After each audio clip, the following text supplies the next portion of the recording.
Maria with us, who's the Senior Program Specialist of IDRC Spanish Networking Program Initiative, and who's also the board member of Digital Review of Asia Pacific, DirAP. We're going to take this opportunity, Maria, to ask you a few questions about Digital Review of Asia Pacific. So, can you start by telling us how did IDRC come to be involved with DirAP? Thank you, Suchit. To discuss the history of DirAP, we really have to go back way into the early mid-90s. And if you recall, Suchit, at that time it was the internet just coming into Asia. The beginning of the internet, there was a time of great excitement. And every other day I was getting messages and inquiries from many people, whether it are the donors from the commercial sector or from private individuals, and they were asking things like, what is the state of readiness of the internet in such and such a country? Who are the key people? Who can I meet when I go into the country, etc. And one day I was thinking, what if we had a ready reference source book for everybody that comes out regularly on a short interim basis because of changing ICTs. And if that book could be given out to people, then I don't have to be deluged with the thousands of email that I was getting in those days. And then I chanced upon the Far Eastern Economic Review yearbook, which I don't know whether it's being published these days. I was checking the web and I didn't find it again. But there it was, an annual yearbook that came out regularly with short pieces about the state of each country in the region. All we need to do was to think of the book giving us the state of practice of ICTs in the region and the key institutions, the key players, and it was a ready source book for everybody in the region about the new exciting internet. And that was the beginning of the idea. And of course, when we thought more about it, that particular format has changed at that time from the original idea. And over the years, as DirAP evolved from its first edition into its current third edition. And Suchit, if you remember, we were both involved in the genesis of DirAP. And the first issue that came out was really called the Pan-Asia Networking Yearbook. Those were certainly very exciting times. And it's nice to see the support that IDRC has given across the years to this. But could you share with us, how did IDRC really play a role in DirAP right from the beginning? Could you share a little bit more on that? And how do you see its position? Well, DirAP was an in-house idea in that sense. It was born out of a program, and so we had to run with it. It was not like a proposal for a project, which is the normal run of things where people submit a proposal, came to us, and it was their idea, and we would help them refine it. So since it was our idea, we had to nurture it. We had to source people to do it, and we had to find teams and researchers. And so from those early days, it was a baby to be nurtured, right? And it has become very important to us over the years because of its uniqueness. It is in-house, we call it a flagship project of IDRC, and certainly it has many of those elements that enhances its value for IDRC. Number one, it is engineered by Asia's key stakeholders in the ICT world. Many developing countries are involved in producing DirAP. That's very important for us, and they are evolving DirAP. Number two, we have a prestigious Canadian university that is very engaged in producing DirAP. That's also important to IDRC. Most of all, it's coming out with a product that is very visible, that is used by the Asian region's key stakeholders, the policymakers, the researchers, and the ICT practitioners. And of course, very important for us is that DirAP more and more engages its stakeholders into a form of community of practice a network that is growing, increasingly growing over the years, and comprises a large variety of people, not only from the government, but from the academic world, from the NGOs, from civil society. So that's important to us, the networking element. Wonderful. And what has been in this long extended period of time some of the biggest successes that you would see, and also achievements of DirAP in your viewpoint? Well, DirAP, as I said, is unique, and it's a very impressive macro level and large scale piece of work. And for us, IDRC, we're looking at development research, and there are elements in it like it's a regional synthetic piece, a large piece. It analyzes the state of play in the ICT world, and it has collaboration, networking elements, and most of all, it documents. It helps developing countries, practitioners to start documenting what they have, to start analyzing, evaluating what they have, and it is a project that is continually learning, improving, and for us that's a big success to be able to come out with a product that is not a one-off product, but a product that has, as you know, a serial. Sometimes a serial comes out and it dies. When we were beginning the first edition of DirAP, we were very apprehensive.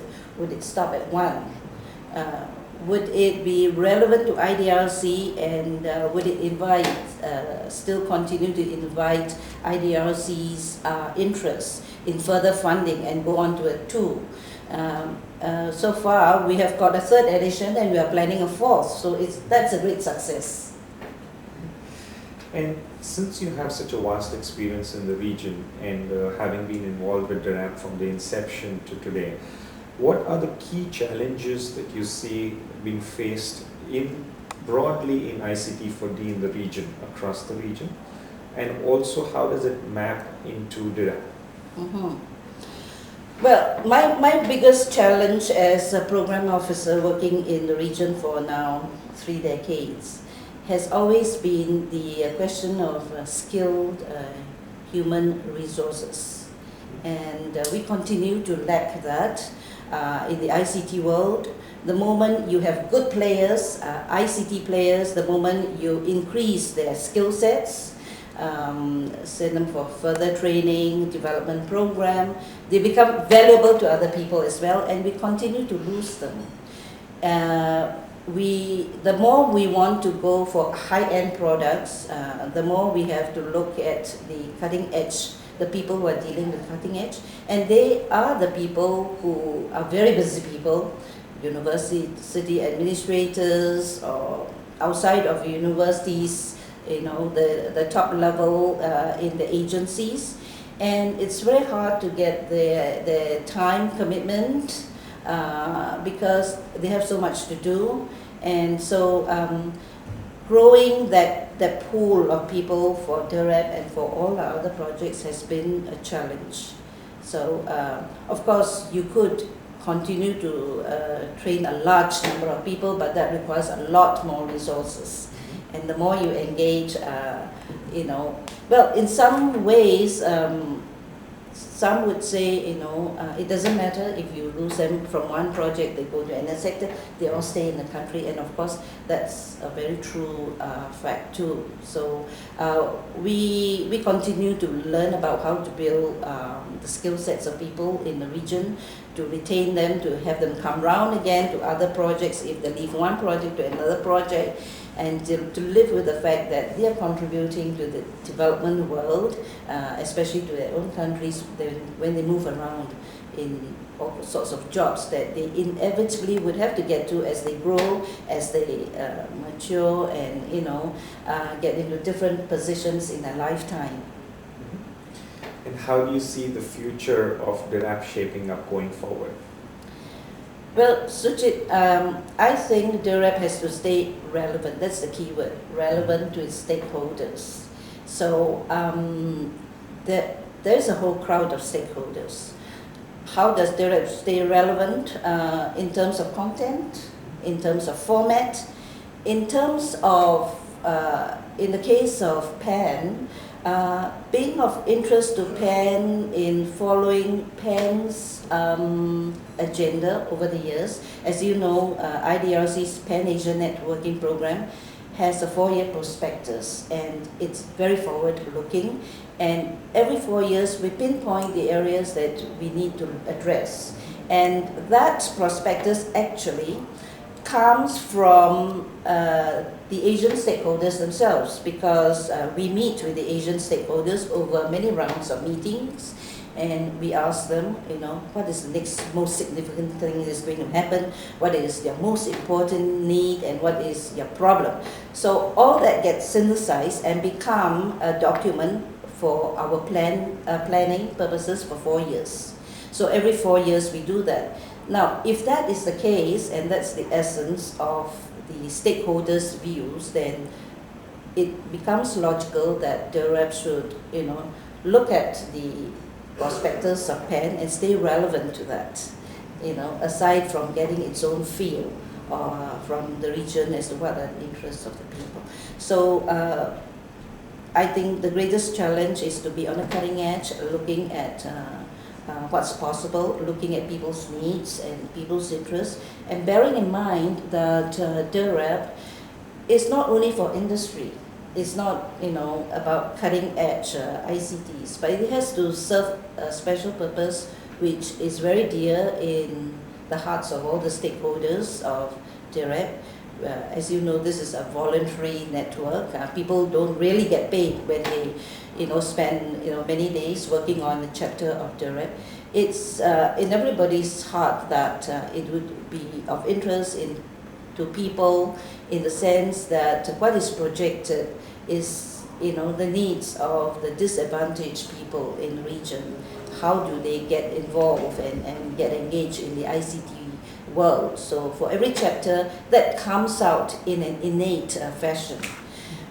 So stay relevant to industry, stay relevant to government, stay relevant to civil society, to rural people in Asia, and that's the challenge that every issue of DirAP that must be taken into account.